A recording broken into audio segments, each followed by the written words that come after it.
स्वागत है आप सभी का इस YouTube के प्लेटफॉर्म पे। आज हम लोग देखेंगे जो 12th क्लास की हिस्ट्री है उसके ऑब्जेक्टिव। देखिए ये एनसीईआरटी का सीरीज है और इस सीरीज का रोल आपके एग्जाम में बहुत ही महत्वपूर्ण भूमिका निभाएगा। क्योंकि आज का जो एग्जाम है, जो भी एग्जाम हो रहा है वो एनसीईआरटी बेस बना के क्वेश्चन बनाया जा रहा है। और जो 12th का हिस्ट्री है वो कंप्लीट कंपटीशन के दृष्टि से भी इम्पोर्टेंट हो जाता है।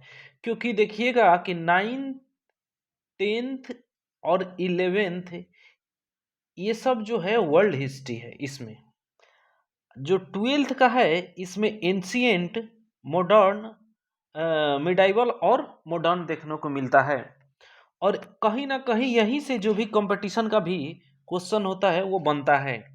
तो हम लोग आज पहला चैप्टर देखेंगे और इस पहले चैप्टर का नाम है ईंट, मनके और अस्थिया, जिसको हम लोग हड़प्पा सभ्यता के नाम से हम लोग इसको जानते हैं। हड़प्पा सभ्यता के नाम से भी हम लोग जानते हैं। और ये टोटली जो है वो एनसीईआरटी का क्वेश्चन है। ठीक है। अब देखिए एक और बात कि अगर आप लोग को लगता है कि नहीं ये मेरे लिए इम्पोर्टेंट है, तो क्वेश्चन के साथ साथ जो भी इसका डिस्कशन होगा वो नोट कीजिएगा। इसका डिस्कशन बहुत ही ज़्यादा इम्पोर्टेंट होगा और मैं डिस्कशन के द्वारा ही इस चैप्टर को ख़त्म भी कर दूंगा। देखिए अब क्लास हम लोग स्टार्ट करते हैं, लेकिन क्लास स्टार्ट करने से पहले हम लोग थोड़ा हड़प्पा सभ्यता के बारे में हम लोग जान लेते हैं कि हड़प्पा सभ्यता मतलब क्या है, उसका विस्तार क्या है, थोड़ा सा देख लेते हैं हम लोग। ठीक है। तो देखिए यह एक नगरीय सभ्यता थी। सबसे पहले याद रखिएगा नगरीय सभ्यता थी। और नगर बनता कैसे है इसको हम लोग ध्यान में रखेंगे।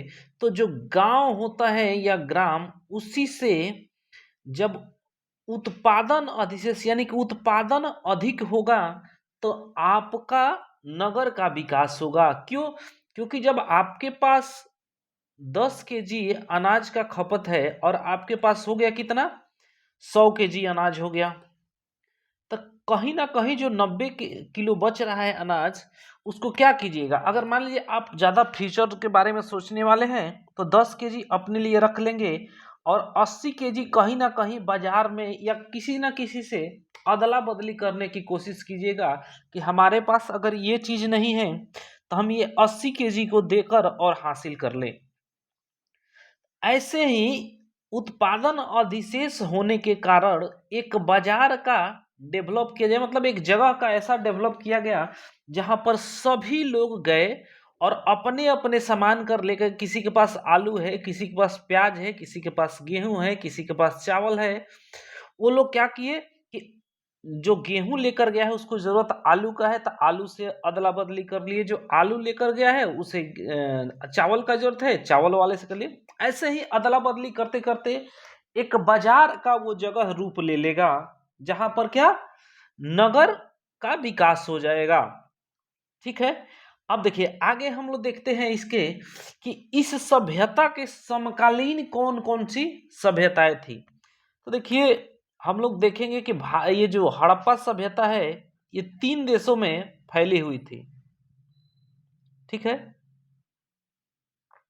तो 3 देशों कौन कौन सा है, पाकिस्तान, अफगानिस्तान, इंडिया के अलावा ये पाकिस्तान हो जाएगा और यहीं से ये अफगानिस्तान हो जाएगा। तो ये 3 देशों में फैली हुई सभ्यता थी। और इसी के समकालीन में इधर देखिएगा आप लोग, एक इराक है, एक ईरान होगा। इराक का जो सभ्यता का नाम होगा उसे मेसोपोटामिया की सभ्यता कहते हैं। मेसोपोटामिया की सभ्यता ये दजला और फरात नदी के तट किनारे था, बीच में था, सॉरी बीच में था, दजला और फरात नदी के बीच में है। वहीं ईरान में हम लोग देखेंगे ग्रीक की सभ्यता, ये ईरान है और ये इराक है। इसी के हम लोग देखेंगे ग्रीक की सभ्यता।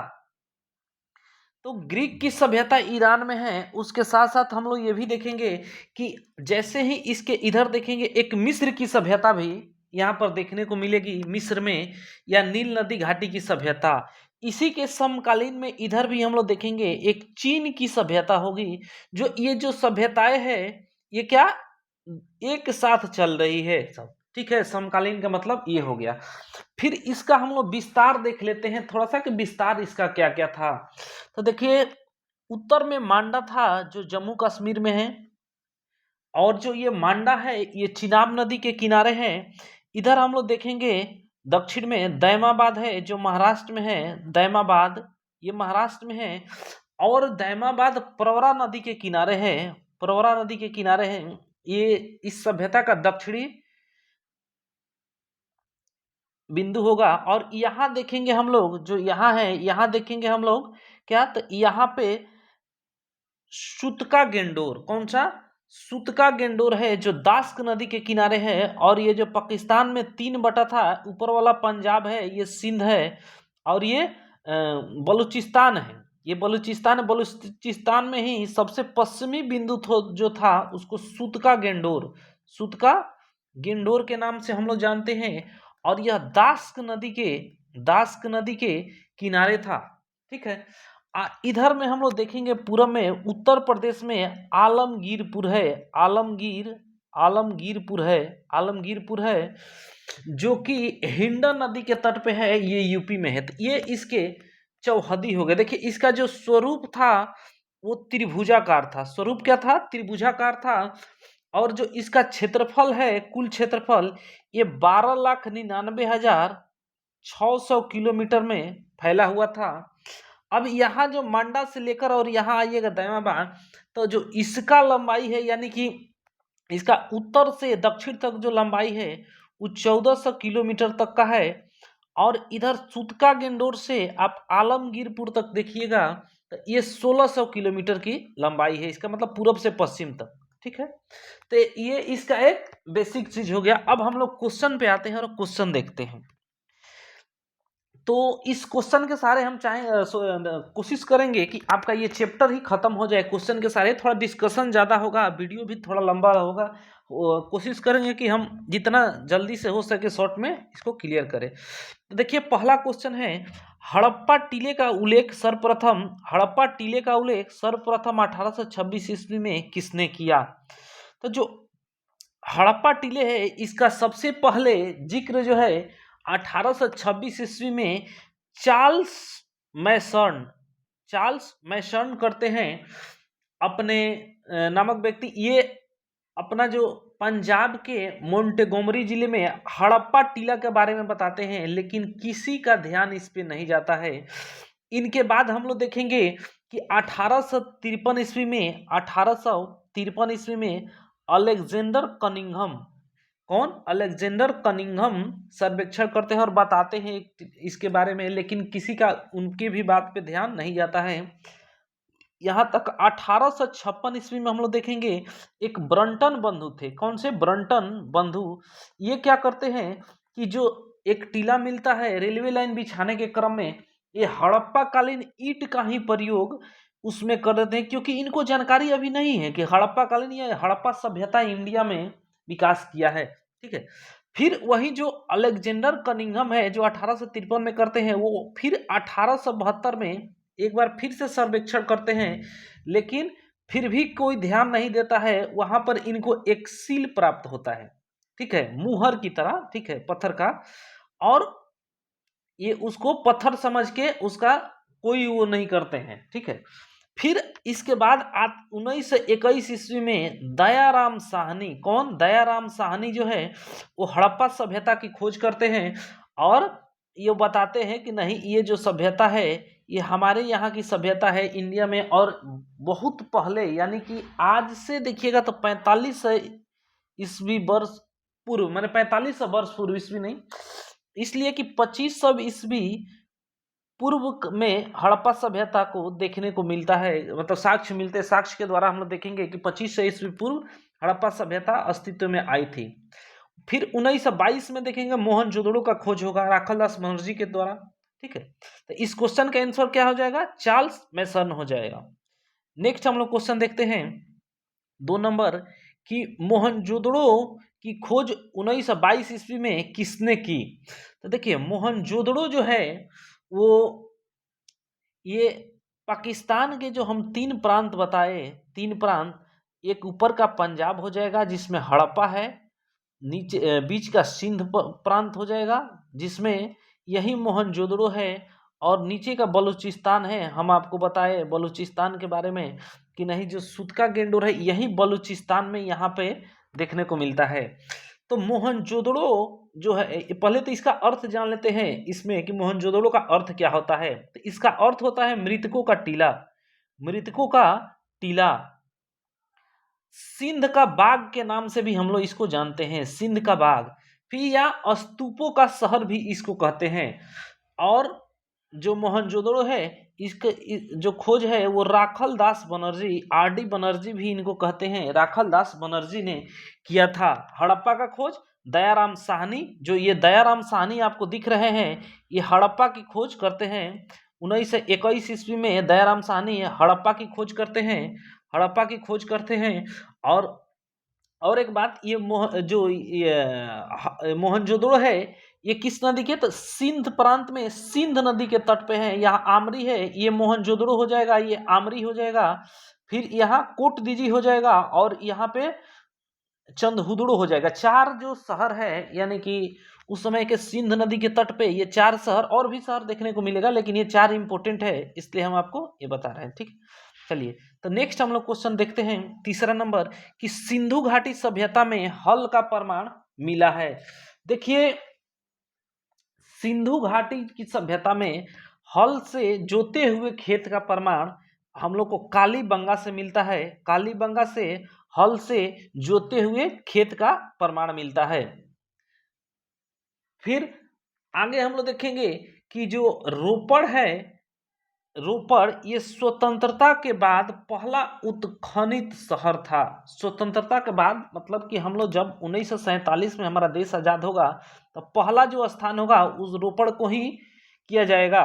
मोहनजोदड़ो से जो है मृतकों का टीला के नाम से इसको जानते हैं। 1922 ईस्वी में किसने, आर.डी. बनर्जी, राखल दास बनर्जी ने इसका खोज किया था। हड़प्पा जो है दयाराम साहनी 1921 ईस्वी में करते हैं। आप लोग नोट करते जाइएगा अगर आप लोग को लगता है तो। और जो हल का साक्ष्य बता रहे हैं तो ये मिट्टी का एक बना हुआ हल, एक बनावली जगह है, बनावली, वहां से मिट्टी के हल का प्रमाण मिलता है। लेकिन इस क्वेश्चन में ऑप्शन कालीबंगा दिया है, तो जूते हुए खेत अगर मिल रहे हैं तो कहीं ना कहीं हल से ही जूते हुए होंगे। तो ये इस ऑप्शन के अनुसार आपका कालीबंगा राइट आंसर होगा। आप कालीबंगा के बारे में हम लोग कुछ जान जाते हैं कि कालीबंगा कहाँ है। तो ये कालीबंगा जो है ये राजस्थान में है, राजस्थान में कालीबंगा है। और ये हड़प्पा सभ्यता का तीसरी राजधानी के नाम से भी इसको जानते हैं। कौन सा, तीसरी राजधानी, तीसरी राजधानी के नाम से भी हम इसको जानते हैं। उसके साथ साथ जो कालीबंगा के खोज है वो अमलानंद घोष करते हैं। यहाँ से कुछ साक्ष्य भी मिले हैं जिसमें अलंकृत ईंटें, अलंकृत ईंट मिला है यहाँ से। बेलनाकार मुहर भी यहाँ से मिला है, बेलनाकार मुहर मिला है। उसके साथ साथ अग्निकुंड का भी साक्ष्य यहाँ से मिला है, अग्निकुंड का भी साक्ष्य कालीबंगा से ही मिलता है। अब देखिए हड़प्पा के बारे में हम लोग जानते हैं कि 1921 में दयाराम साहनी हम बताए हैं, ये पाकिस्तान के पंजाब प्रांत के, हम 3 प्रांत बताए थे ना, याद रखिएगा, पंजाब, सिंध और बलूचिस्तान। तो पंजाब के ये पंजाब प्रांत से मोंटेगोमरी एक जिला है हड़प्पा में, हड़प्पा वहीं से प्राप्त होता है। ये रावी नदी के बाएं तट पर मौजूद है। मोहनजोदड़ो के बारे में बताया आपको कि राखल दास बनर्जी 1922 ईस्वी में खोज करते हैं। ये सिंध प्रांत में है, पाकिस्तान के सिंध प्रांत में, और सिंधु नदी के ये दाहिने तट पर है। इसका अन्य नाम में हम बताए थे मृतकों का टीला, सिंध का बाग, स्तूपों का शहर, ये सब हम बताए थे। रोपड़ के बारे में हम बताए कि बीबी लाल इसकी खोज करते हैं। 1950 ईस्वी में इसका खोज होता है। स्वतंत्रता के बाद ये पहला प्रथम स्थल होगा जो इसका उत्खनन होता है। ये रोपड़ कहाँ है, तो ये पंजाब में है। चलिए नेक्स्ट क्वेश्चन हम लोग देखते हैं।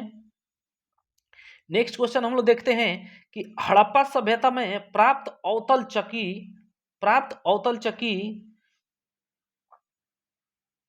चकी पर किस पुराविद ने प्रकाश डाला। तो देखिए जो हड़प्पा सभ्यता है इसमें जो प्राप्त अवतल चकी है, इस पे जो डालते हैं वो तो शायद अर्नेस्ट मैके है, ठीक है, अर्नेस्ट मैके ने इस पे क्या अपना प्रकाश डाला था।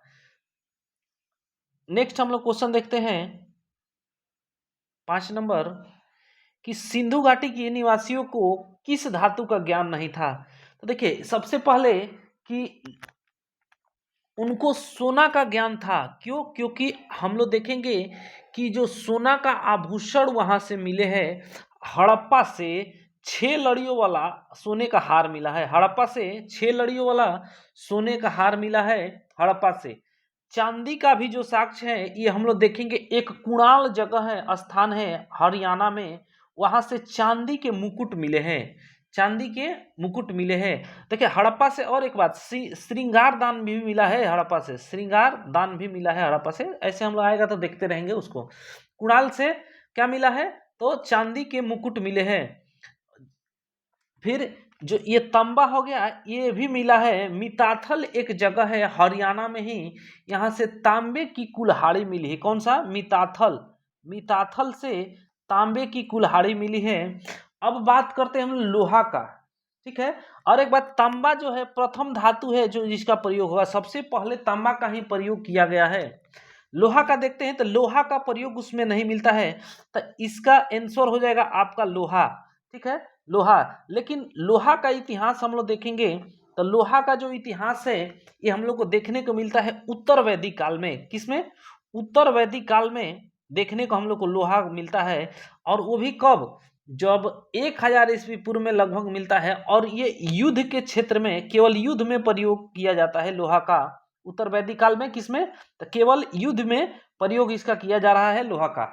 उसके बाद हम लोग देखेंगे कि महाजनपद काल जैसे ही आता है। कौन सा? महाजनपद काल। महाजनपद काल में देखेंगे कि लोहा का जो प्रयोग है वो कृषि के क्षेत्र में प्रयोग होगा, और ये क्रांतिकारी कदम होगा कृषि के क्षेत्र में लोहा का प्रयोग। ये क्रांति बोलते हैं कई इतिहासकार कि ये क्रांति था। चलिए अब नेक्स्ट क्वेश्चन हम लोग देखते हैं 6 नंबर। तो 6 नंबर है कि मोहनजोदड़ो किस भाषा का शब्द है। देखिए मोहनजोदड़ो जो है, हम लोग को पता है कि मोहनजोदड़ो कहाँ है, तो ये सिंध में है, सिंध प्रांत में, सिंध प्रांत में है। तो वहाँ का जो भाषा था वो सिंधी भाषा था। कौन सा भाषा? सिंधी भाषा जो है मोहनजोदड़ो में बोला जाता था। सिंध प्रांत में होने के कारण मोहनजोदड़ो कहाँ है? कहाँ?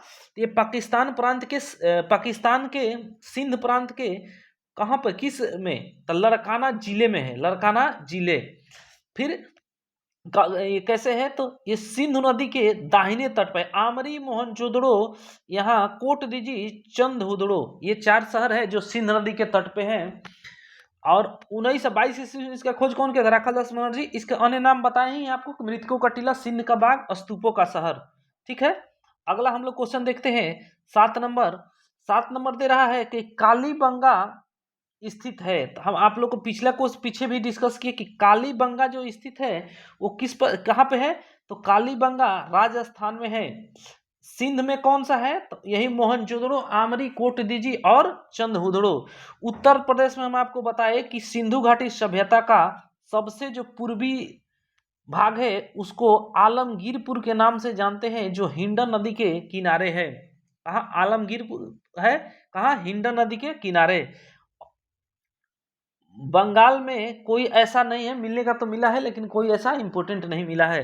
तो हम लोग देख लेते हैं जो राजस्थान में है कौन सा? कालीबंगा। तो कालीबंगा के बारे में हम लोग देख लेते हैं कि बंगा का अर्थ होता है काले रंग की चूड़िया।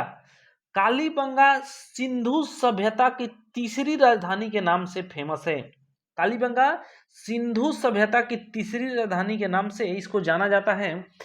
यहाँ खास में मतलब इस यहाँ स्पेशल एक चीज देखने को ये मिलता है कि यहाँ के जो नगर है, 2 पार्ट में नगर बटा हुआ है, और दोनों नगर जो है अलग अलग रक्षा प्राचीर से घिरा हुआ है, ठीक है।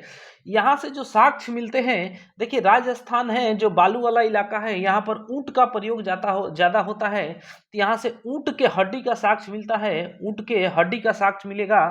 हाथी दांत के कंघी का साक्ष्य मिलता है, अलंकृत ईंटें मिलता है, बेलनाकार मुहर मिलता है, हम ये सब बताए हैं पिछले भी।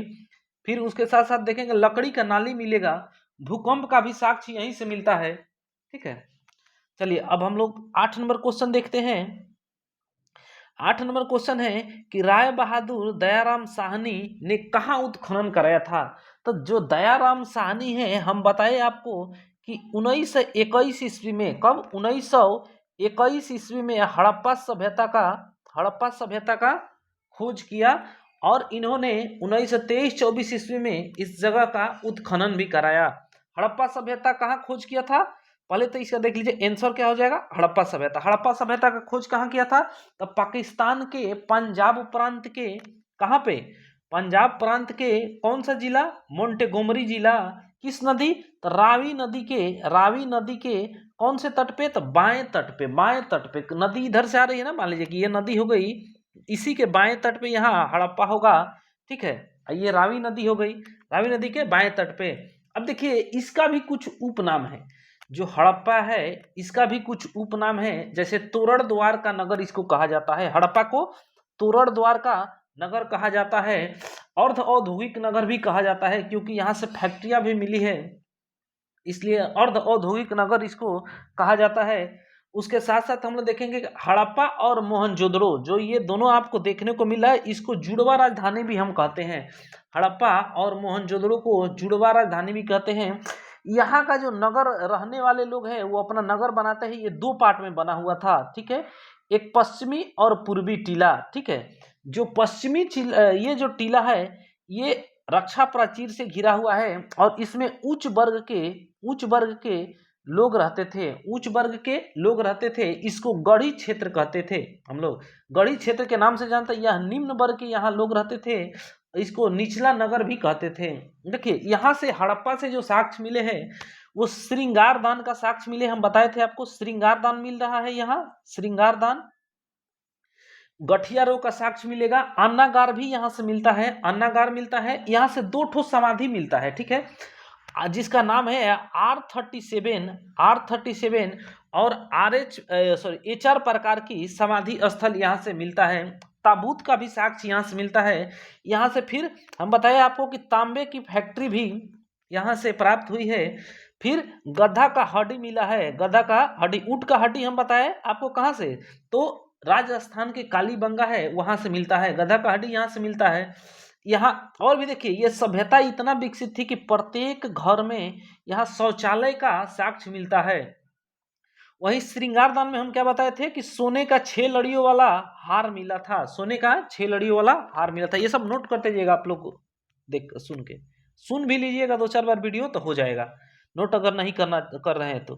चलिए नेक्स्ट क्वेश्चन हम देखते हैं 9 नंबर कि निम्नलिखित हिंदू देवताओं में से कौन सैंधव सभ्यता का प्रमुख देवता था। तो देखिए जो सैंधव सभ्यता में हम लोग को देखने को मिलता है वो शिव जो है वहां के मुख्य देवता रहते हैं। अब क्यों ये प्रमुख थे, अब हम लोग थोड़ा देख लेते हैं। ठीक है, तो जो शिव है मोहनजोदड़ो से हम लोग देखते हैं, मोहनजोदड़ो से जो साक्ष्य मिलता है एक पशुपति का मूर्ति मिलते हैं, जो मुहर पे वो मूर्ति दिखाया गया है। ठीक है, और जो पशुपति की मूर्ति है इसके दाहिने साइड में, ये राइट साइड हो जाएगा और ये लेफ्ट साइड हो जाएगा, तो दाहिने साइड में जानवर का भी चित्र है, बाघ और हाथी का इधर है, इधर भैंसा गेंडा है, भैंसा और गेंडा का साक्ष्य इधर चित्र पर बना हुआ है इस पे, और नीचे पैर के पास 2 हिरण का साक्ष्य भी है, दो हिरण इसके पैर के पास है।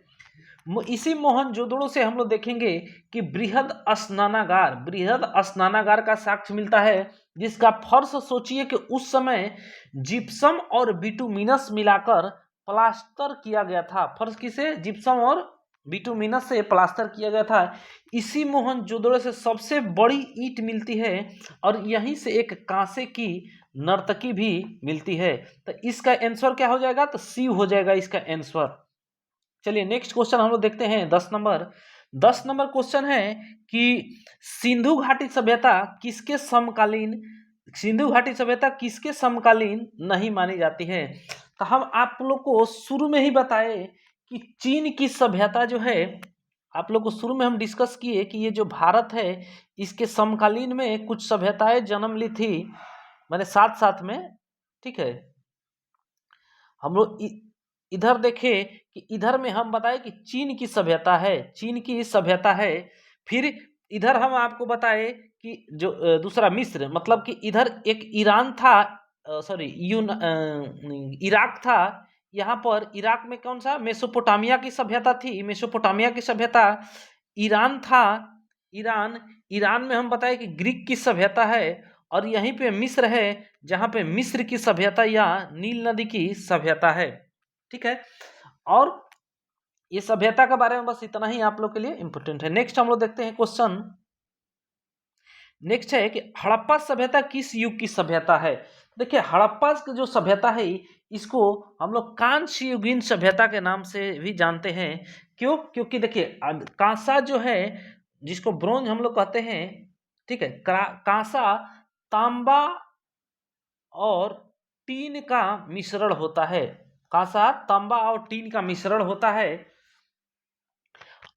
और वहां पे तांबा का फैक्ट्री भी मिल रही है और टीन का भी साक्ष्य हड़प्पा से मिल रहा है। तो ये लोग मिला के कांसा का प्रयोग ज्यादा कर रहे हैं। इस वजह से इस सभ्यता को कांस्य युगीन सभ्यता के नाम से समझ जाते हैं। लोहा का प्रयोग हम बताए थे आप लोग को कि जो उत्तर वैदिक काल है उसमें हम लोग को लगभग 1000 ईस्वी के पूर्व में हम लोग देखने को मिलता है। युद्ध के क्षेत्र में 600 ईस्वी पूर्व में हम लोग को देखने को मिलता है। महाजनपद काल में लोहा का प्रयोग कृषि के क्षेत्र में किया जाता है और कृषि में क्रांति इसी लोहा के प्रयोग के बाद आता है। क्योंकि हम जानते हैं कि अगर लकड़ी का हल बना के जोतेंगे तो कहीं ना कहीं वो टूट जाएगा, लेकिन अगर उसमें लोहा का फाल लगा देते हैं तो कहीं ना कहीं वो ज्यादा दिन तक चलेगा, ज्यादा गहराई तक जोतेगा, जिससे नमी बरकरार रहेगा। और आसानी से अगर खेत सूख भी गया है तो लोहा का प्रयोग करके हम लोग क्या कर सकते हैं, खेत को जोत सकते हैं। जबकि लकड़ी का अगर फाल बना के हम लोग करेंगे तो क्या कहीं ना कहीं लकड़ी टूट जाएगा। और तांबा जो है, देखिए कांस्य गुण हम क्या बताए, तांबा और टीन का। तांबा हम बताए थे आप लोग को क्या पहला धातु है जिसका प्रयोग हो रहा है, ठीक है। अब हम लोग नेक्स्ट क्वेश्चन देखते हैं। नेक्स्ट है कि हड़प्पा सभ्यता का सबसे बड़ा नगर कौन सा था। तो जो हड़प्पा सभ्यता का सबसे बड़ा नगर है वो मोहनजोदड़ो रहता है। हड़प्पा सभ्यता का सबसे बड़ा नगर मोहनजोदड़ो होगा। मोहनजोदड़ो बहुत ही विस्तृत क्षेत्रों में फैला हुआ था। और इस मोहनजोदड़ो का अर्थ क्या होता है, तो मृतकों का टीला, सिंध का बाग, स्तूपों का शहर। हम बताए हैं मोहनजोदड़ो का खोज 1922 ईस्वी में कौन करते हैं, राखल दास बनर्जी करते हैं। मोहनजोदड़ो पाकिस्तान के सिंध प्रांत के लरकाना जिले में सिंधु नदी के दाहिने तट पर है। बताए हम कि यहाँ आमरी है, मोहनजोदड़ो है, कोट दीजी है, चंदहुदड़ो है। ये शहर जो है मोहनजोदड़ो के आसपास में है और सिंधु नदी के किनारे है। यहाँ से साक्ष्य क्या क्या मिले थे, तो बताए हम कि पशुपति का मोहर मिला है।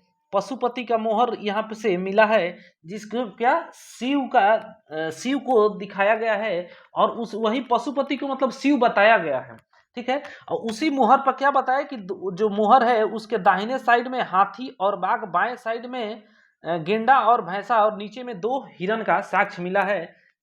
यहीं से बृहद स्नानागार का साक्ष्य मिलता है। यहाँ से पुरोहित का आवास का साक्ष्य मिलता है। यहाँ से और बताए कि ये जो कांसे की नर्तकी है इसका भी साक्ष्य यही मोहनजोदड़ो से मिलता है। नेक्स्ट हम लोग क्वेश्चन देखते हैं कि पुरातत्व के अंतर्गत निम्न में से कौन एक नहीं है। पुरातत्व के अंतर्गत निम्न में से कौन सा एक नहीं है। देखिए जो पुरातत्व है, मतलब जो ये क्या बोलते हैं, ये जो है एक साहित्यिक साक्ष्य जो है, साक्ष्य जो है एक साहित्यिक होता है और एक पुरातात्विक होता है। कौन सा? पुरातात्विक होता है, पुरातात्विक, ठीक है।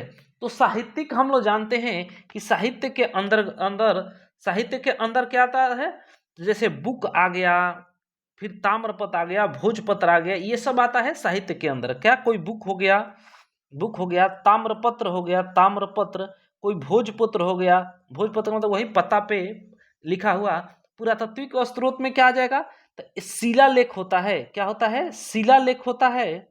शिलालेख होगा या जो पृथ्वी के अंदर से कोई भी खुदाई किया जाएगा और कठोर वस्तु मिल जाए उसको पुरातात्विक वस्तु स्रोत में हम लोग रखेंगे। ठीक है, तो इसका क्या आंसर क्या हो जाएगा? हम जानते हैं कि साहित्य को पुरातात्विक स्रोत में नहीं रखेंगे, क्योंकि साहित्य के अंतर्गत बुक किताब ये अलग है और ये अलग हो गया है। तो इसका आंसर हो जाएगा ए नंबर, साहित्य। नेक्स्ट हम लोग क्वेश्चन देखते हैं कि कलकत्ता में एशियाटिक सोसाइटी की स्थापना की किसने की? तो जो कलकत्ता है उसमें एशियाटिक सोसाइटी की जो स्थापना है वो विलियम जोन्स के द्वारा 1784 ईस्वी में विलियम जोन्स, आपका सही आंसर क्या होगा? विलियम जोन्स, जो कि 1784 ईस्वी में किए थे। ये फोर्ट विलियम में है। जो एशियाटिक सोसाइटी है, एशियाटिक सोसाइटी वही जो फोर्ट विलियम है उसी में है। इसका काम क्या होता था? यह जो प्राचीन संस्कृति, इतिहास या जो भी है उसका अध्ययन करते थे ये लोग। ठीक है, जो प्राचीन पुराने इतिहास है ये उसका अध्ययन करके ये लोग अपना बताते थे कि नहीं ये बात है, ये नहीं है। ठीक है, इसका आंसर डी हो जाएगा। कलकत्ता में एशियाटिक सोसाइटी की स्थापना की किसने? विलियम जोन्स के द्वारा किया गया था 1784 ईस्वी में। नेक्स्ट हम लोग देखते हैं 15 नंबर क्वेश्चन कि हड़प्पा सभ्यता का प्रशासन था। तो जो हड़प्पा सभ्यता है उसका प्रशासन कैसा था? तो हम आपको बताएं कि जो हड़प्पा सभ्यता है यह एक नगरीय सभ्यता है, नगरीय सभ्यता है। और नगरीय सभ्यता में नगरपालिका के जैसा व्यवस्था किया गया था। हड़प्पा सभ्यता एक नगरीय शहरी सभ्यता थी जहां पर नगरपालिका का व्यवस्था किया गया था। अब देखिए यहाँ नगर कैसे था ये भी हम लोग को देखने वाली बात है। पहले तो देख लेते हैं हम लोग कि जो ये जो हड़प्पा सभ्यता ये दो भागों में बटा हुआ है, जिसका पश्चिमी भाग जो है वो क्या रक्षा प्राचीर यानी कि रक्षा प्राचीर से घिरा है, यानी कि इसका रक्षा करने के लिए एक दीवार टाइप का प्राचीर बना दिया जाता था जिसमें उच्च वर्ग के लोग रहते थे, यहाँ निचला वर्ग के लोग रहते थे। ठीक है, इसको गढ़ी क्षेत्र कहा जाता था या दुर्ग क्षेत्र। गढ़ी क्षेत्र, ये जो उच्च वर्ग रहते थे इसको गढ़ी क्षेत्र या दुर्ग क्षेत्र कहा जाता था, और ये जो है ये निचला क्षेत्र कहा जाता था। अब यहाँ से हम लोग जानते हैं कि हड़प्पा से हम बता भी चुके हैं कि अन्नागार मिला है, तांबे की फैक्ट्री का साक्ष्य मिला है, प्रत्येक घर में शौचालय भी मिला है हड़प्पा से। ठीक है, क्या क्या मिला है? तांबे की फैक्ट्री मिल रहा है, अन्नागार मिल रहा है, प्रत्येक घर में शौचालय का साक्ष्य मिल रहा है, पत्थर की एक मूर्ति मिली है जो नृत्य मुद्रा में है। ये पुरुष की एक मूर्ति मिली है पत्थर की जो डांस करते हुए देखा गया है उसमें। 16 नंबर हम लोग क्वेश्चन देखते हैं। 16 नंबर क्वेश्चन है कि पहली बार हड़प्पा को किस वर्ष उत्खनन किया गया? तो देखिए हड़प्पा को जो पहली बार उत्खनन किया गया है आपके 1921 दे रहा है, लेकिन हम देखें तो कहीं अगर एग्जैक्ट ऑप्शन हो तो 1923 इसका एग्जैक्ट आंसर हो जाएगा। उत्खनन की बात करेगा तब, लेकिन ये खोज जो है हड़प्पा सभ्यता का वो 1921 ईस्वी में किया गया है। दयाराम साहनी के द्वारा किया गया है खोज इसका 1921 ईस्वी में। हड़प्पा कहाँ है? तो हड़प्पा पाकिस्तान के पंजाब प्रांत के मोंटेगोमरी जिले में रावी नदी के बाएं तट पर मौजूद है। वही मोहनजोदड़ो 1922 ईस्वी में उसका खोज किया गया था। मोहनजोदड़ो का कौन किया था? राखालदास बनर्जी किए थे। यह सिंधु नदी के दाहिने तट पे है। ठीक है, अब देखिए हड़प्पा से हम लोग क्या क्या मिला था? हम लोग को हड़प्पा से एक दो तरह के हम लोग कब्र भी बताए थे कि नहीं, R37 और HR प्रकार की समाधि भी मिला है। यहाँ से गठिया रोग का साक्ष्य भी हम बताए कि मिला है। और यहाँ से एक क्या मिला था? 6 लड़ियों के सोने का हार भी मिला है। श्रृंगारदान वहीं मिला है। प्रस्तर की मूर्ति भी हम बताए कि यहाँ से मिला है हड़प्पा से। चलिए नेक्स्ट क्वेश्चन हम लोग देखते हैं। इसको नोट करते जाइए, अगर आपसे हो सकता है तो नोट कीजिए। ठीक है, क्योंकि ये एग्जैक्ट। और भी एक बात है, देखिए आप लोग अगर देख रहे होंगे कि कहीं ना कहीं BSc BB बोर्ड में पूछा गया ये सब क्वेश्चन है, और हम इतना भी आपको दावे के साथ कर रहे हैं कि अगर आप इसको अच्छा से कर लेते हैं तो इसके बाहर क्वेश्चन नहीं जाएगा। इतना हम आपके साथ दावे के साथ कह सकते हैं कि अगर आप ठीक से इसको करके जा रहे हैं एग्जाम हॉल में, इससे बाहर क्वेश्चन नहीं जाएगा। अगला क्वेश्चन है कि सिंधु सभ्यता की गोदी कहाँ से मिला है? गोदी का मतलब होता है डॉकयार्ड। ठीक है, बंदरगाह जिसको आप लोग जानते हैं ना, वही। तो देखिए जो गुजरात में है लोथल एक जगह है, गुजरात में लोथल एक जगह है। लोथल से ही गोदीवाड़ा का या बंदरगाह का साक्ष्य मिला है। यह गुजरात में है। यह जो जगह है साबरमती और भोगवा नदी के संगम पर है। किसके? साबरमती, साबरमती, साबरमती, साबरमती और एक भोगवा नदी है उसी के संगम पे है, भोगवा नदी के संगम पे है। इसका अधिकांशतः भाग इसी भोगवा नदी के तट पे है। कौन सा? भोगवा नदी है, भोगवा नदी के तट पे है, इसलिए इस सभ्यता को भोगवा नदी के तट पे माना जाता है कि ये सभ्यता है। कौन? लोथल। लोथल जो जगह है वो, सॉरी, लोथल, ठीक है। इसका जो खोज है लोथल का, वो एस आर राव के द्वारा किया गया है। 1954 ईस्वी में इसका एस आर राव के द्वारा खोज किया गया था। जैसे इसका, और इसका देखिए उपनाम भी है, इसको लघु हड़प्पा के नाम से जानते हैं। जैसे कालीबंगा को आपको बताए थे कि तीसरी राजधानी है, हड़प्पा और मोहनजोदड़ो को हम बताए आपको कि इसको जुड़वा राजधानी के नाम से जाना जाता है। यहाँ से साक्ष्य के बारे में हम लोग देखें लोथल से, तो यहाँ रंगाई कुंड का साक्ष्य मिला है, सुई धागा का साक्ष्य मिला है, ओखली का भी साक्ष्य यहाँ से मिला है। सबसे इंपॉर्टेंट बात कि यहाँ से फारस की मुहर जो प्राप्त हो रही है, इससे हम लोग देखेंगे कि फारस के मुहर मिलने से ये हम लोग कहेंगे कहीं ना कहीं यहाँ के लोगों का संबंध फारस के साथ था, ठीक है। और यहीं पे एक मुहर है जिसपे जो चलाक लोमड़ी, मुहर पर एक चलाक लोमड़ी का वो किया गया है, चलाक लोमड़ी का साक्ष्य यहाँ से मिलता है। चलिए नेक्स्ट अब हम लोग क्वेश्चन देखते हैं 18 नंबर। हम लोग 20 क्वेश्चन आज देखेंगे, इसलिए कि वीडियो बहुत लंबा हो जाएगा, आप इसको देखते रहिएगा, ठीक से क्लियर हो जाएगा सब चीज। नेक्स्ट क्वेश्चन है कि सिंधु सभ्यता में नृत्य करती हुई लड़की की मूर्ति या स्त्री की मूर्ति कहाँ से मिली है, ठीक है। ये हम लोग का क्वेश्चन है नेक्स्ट कि सिंधु सभ्यता में इस नृत्य मुद्रा में लड़की की मूर्ति कहाँ से प्राप्त हुई है। तो ये हम लोग देखेंगे कि सिंधु सभ्यता में मोहनजोदड़ो से, हम पीछे भी डिस्कस किए कि मोहनजोदड़ो से नृत्य मुद्रा में एक मूर्ति मिलती है, लड़की का मूर्ति मिल रही है। वहीं हड़प्पा से हम बताए आप लोग को कि हड़प्पा से एक पत्थर का मूर्ति मिलता है जो क्या है, पुरुष का मूर्ति है, ठीक है। तो कांसे की नर्तकी का साक्ष्य कहाँ से? कांसे की नर्तकी का साक्ष्य हम लोग को मोहनजोदड़ो से मिल रहा है, जबकि हड़प्पा से प्रस्तर की मूर्ति, पत्थर की जो प्रस्तर है उसी को पत्थर की मूर्ति मिल रही है जो नृत्य मुद्रा में है और वो पुरुष का है। यहाँ से मोहनजोदड़ो से हम लोग देखेंगे कि सूती का कपड़े का साक्ष्य, बुने हुए सूती के कपड़े का साक्ष्य यहाँ से मिलते हैं। यहाँ से 3 बंदर का भी साक्ष्य मिल रहा है, 3 बंदर का साक्ष्य यहाँ से मिल रहा है। यहाँ से मलेरिया रोग का भी साक्ष्य मिल रहा है, हड़प्पा से गठिया रोग का, तो यहाँ से मलेरिया रोग का साक्ष्य मिल रहा है। यहाँ से सबसे अधिक मात्रा में मुहर का साक्ष्य मिला है, ठीक है। जो मुहर का साक्ष्य है वो सबसे अधिक मात्रा में मिला है, और पशुपति का मुहर यहीं से मिल रहा है। लोथल से नाव की आकृति वाला मुहर मिलेगा, देखिएगा नाव के जो आकृति है यहाँ से भी और लोथल से भी प्राप्त होगा, ठीक है। नेक्स्ट हम लोग क्वेश्चन देखते हैं कि मोहनजोदड़ो किस नदी के किनारे स्थित है। ये भी बिहार बोर्ड का आया हुआ क्वेश्चन है, बिहार बोर्ड में आया हुआ क्वेश्चन है। ये मोहनजोदड़ो किस नदी के किनारे स्थित है। तो हम आप लोग को बताया कि जो पाकिस्तान है, इस यहाँ 3 प्रांत में बताया कि एक ऊपर वाला पंजाब है, ये सिंध प्रांत है, और नीचे वाला बलूचिस्तान है। इसी सिंध प्रांत में हम लोग देखेंगे एक नदी आ रही है, सिंधु नदी। सिंधु नदी के तट पे 4 शहर, ये आमरी हो गया, आमरी, ये मोहनजोदड़ो हो गया, यहाँ कोट दीजिए, यहाँ चंदहुदड़ो, ठीक है। ये 4 जो शहर है इस सिंधु नदी के तट पे है। तो मोहनजोदड़ो किस नदी के तट पे है? सिंधु नदी के तट पे है, सिंधु नदी के तट पे है। मोहनजोदड़ो कहाँ है? तो पाकिस्तान के सिंध प्रांत के लड़काना जिले में सिंध नदी के दाहिने तट पर स्थित है, ठीक है। किस तट पे? दाहिने तट पे। यहाँ से क्या मिला है?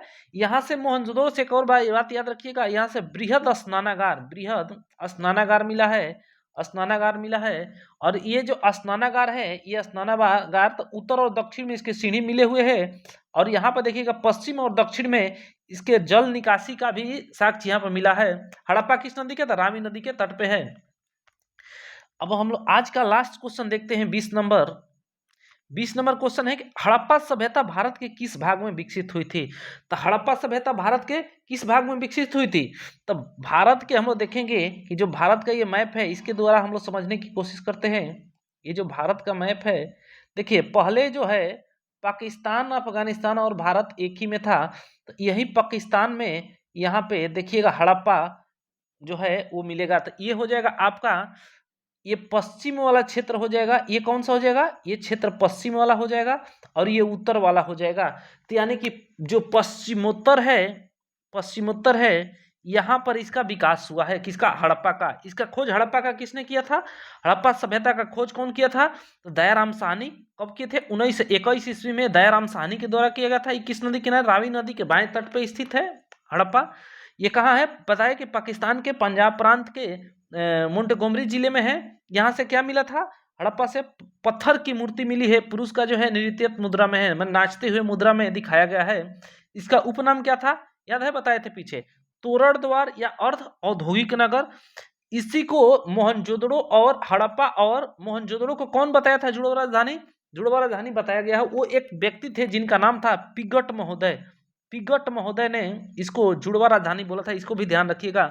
यहाँ से हड़प्पा से क्या क्या साक्ष्य मिला था, श्रृंगार दान मिला था, गठिया रोग का साक्ष्य मिला था, श्रमिक का साक्ष्य मिला था, श्रमिक का, तांबे की फैक्ट्री मिली है, गधा की हड्डी मिली थी, याद है। प्रत्येक घर में यहाँ सबसे इंपॉर्टेंट है कि शौचालय भी मिला था। ठीक है, आज के लिए इतना ही। अगर आप लोग को लग रहा है कि नहीं वीडियो अच्छा है, आपके लिए हेल्पफुल होगा, तो सब्सक्राइब कर लीजिए। हम नेक्स्ट वीडियो, इसलिए कि हमारा कोई शेड्यूल नहीं है, जब हमको टाइम मिलेगा हम वीडियो डाल देंगे। अगर आप सब्सक्राइब करके रखते हैं तो आपको नोटिफिकेशन चला जाएगा कि नहीं आज वीडियो बना है। चलिए, थैंक यू।